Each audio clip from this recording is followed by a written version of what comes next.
Hello and welcome to another episode of the Samuel Lubega podcast. This is going to be episode 3 and it's going to be titled, Why Do I Create Content? Let's get started.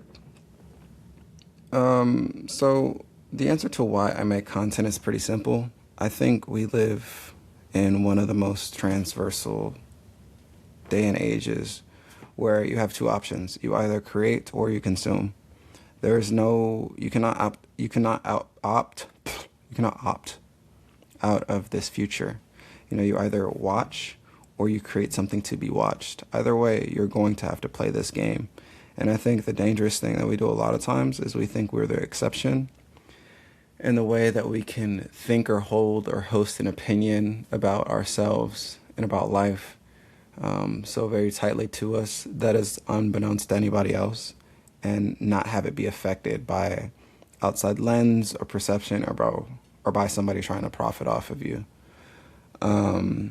There's this thing, if you've been keeping up, and it's so hard to keep up with like AI news and social media news and digital era, attention economy stuff, but we've kind of opened up this new lens, and it's called the interest algorithm. Basically, you're shown what it is that you're interested in recently instead of like just an overall synopsis of what your algorithm says about you. So let's say if you get sucked into a rabbit hole about magic tricks for the week, that's going to be what's going to be on all your feeds until you run dry or run tired or run bored of magic tricks. As opposed to kind of how early TikTok and YouTube algorithms were, which it kind of saved a bunch of data points on you and then kind of grew that into a personality trait that would try to introduce you to people who are similar to you in that form or fashion. Like kind of how it is that you could go through like a 2-week Minecraft phase. Your algorithm now treats you like you're always going through a 2-week phase. And so it's just really easy to get burnt out on a lot of stuff, right? And so it can take what you're interested in, and quickly make it something that you hate to see. Be that a song, be that an artist, be that a musician, be that a TV show or a movie that you just saw. It wants to extrapolate all the attention that you can get out of a certain thing and then let you press on to the next. Yes, you could go and say all that to just so you can be sold more stuff, but I think it's deeper than that. I think it's more about how it is you look at the conclusion to something, how it is that you look at the process of building. If you look at it as something that you can get everything done in the span of a week or 2 weeks, there's no incentive to try. There's no incentive to put yourself in front of people or put yourself in a position to fail over and over again, because there's always going to be some next fad that you can fall into. And I guess for me, for a while, it's been always just like, how can I do this? How can I make money? How can I, hoop dreams die hard. I played baseball throughout college, and, you predicate so much of your identity and so much of your worth on, your success inside of a sport, especially with just how much that feeds your ego and how much that feeds, the relationships around you.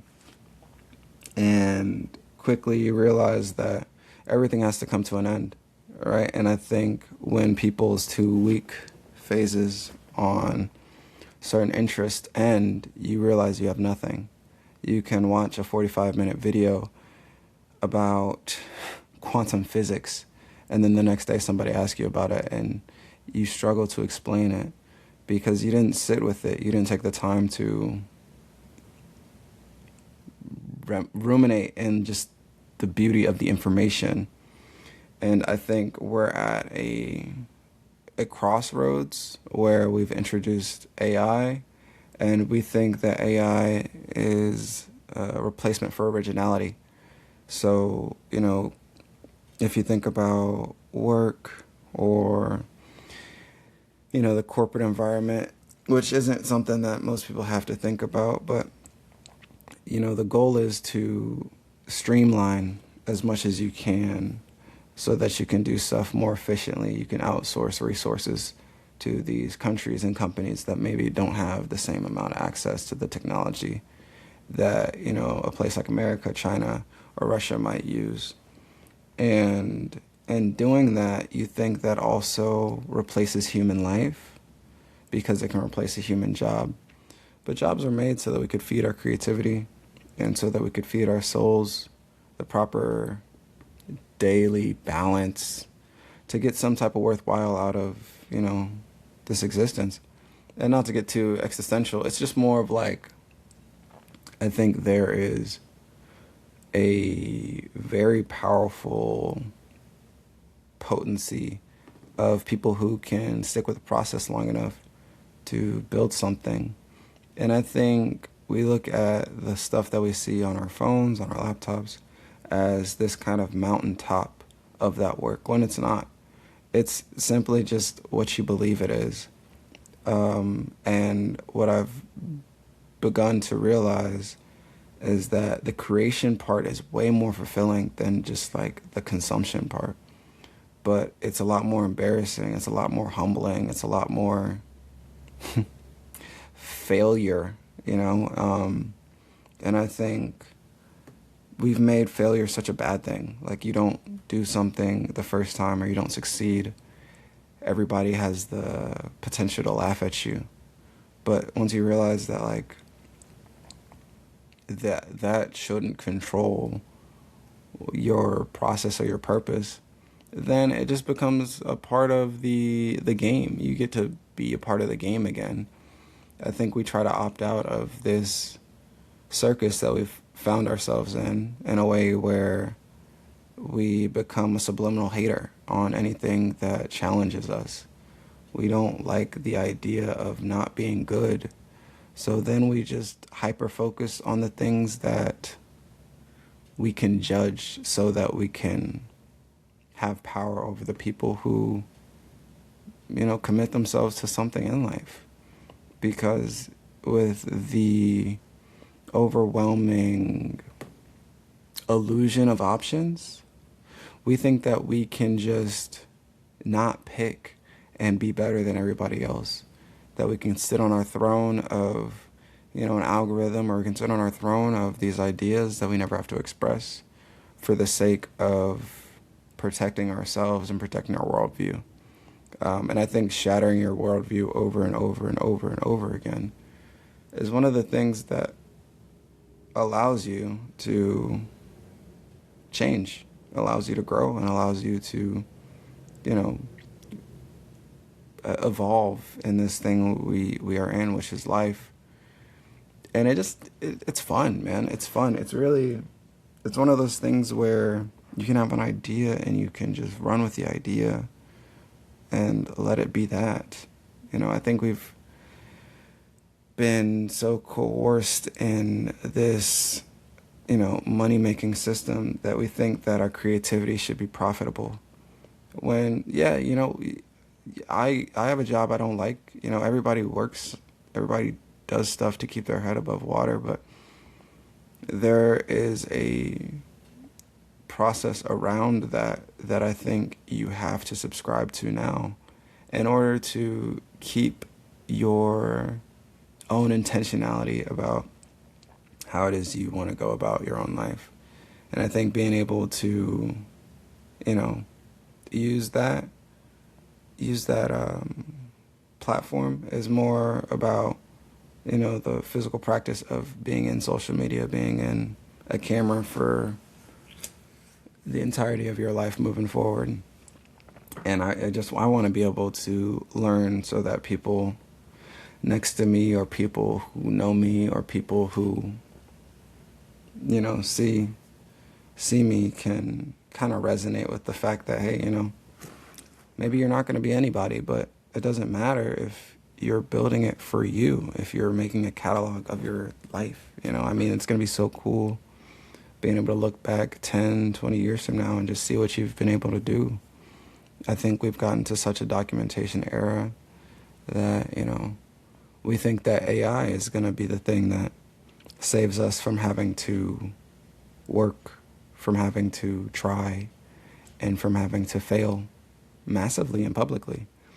So I don't know. That's just one of the main points of why it is that I've kind of started to get back on my horse. I think COVID really threw us all in the wash machine, and it's taken me a little bit of a second to get out of a mental rut. You know, there's just so much that goes on with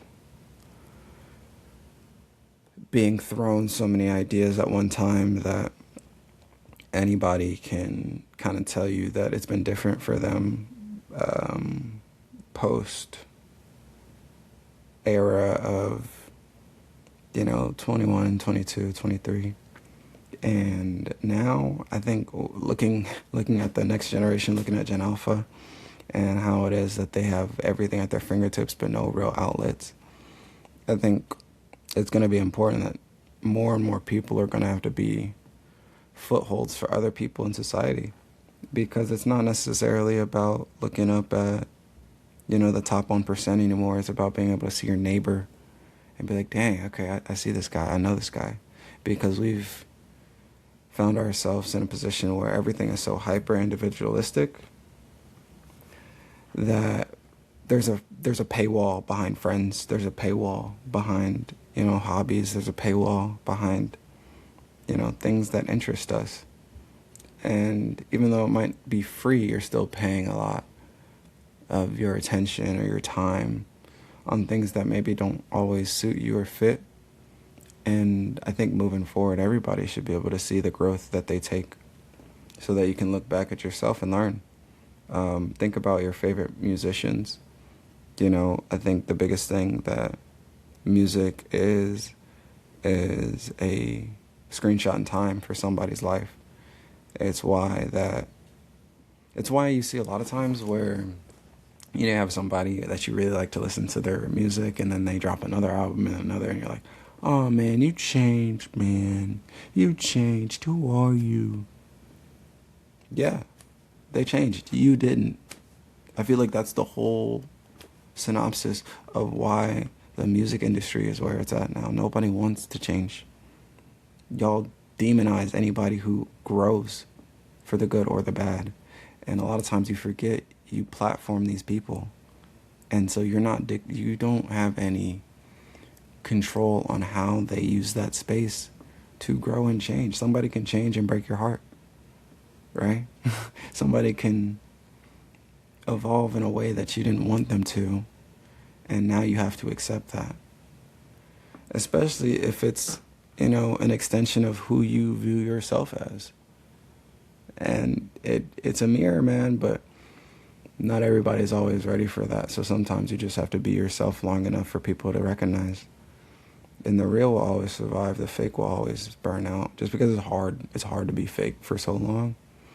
But when you're doing it out of an intentionality that is substance, yeah, nobody might like you, but hey, everybody's going to at least understand and respect the stance that you take. And I think when you look at, creation as something that you are, able to do and not necessarily something that you have to do, as opposed to just a way out, it becomes a lot easier. And it's been that way for, centuries.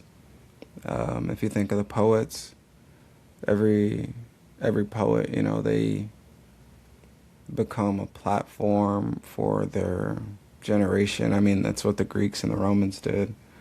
Musicians become platforms for their generations. But it's more about you. It's about that personal journey. And when you live in a day and age in a society that is targeting your attention so aggressively, marketing so aggressively, being unapologetically in your face so aggressively, the only way you can combat that is to create.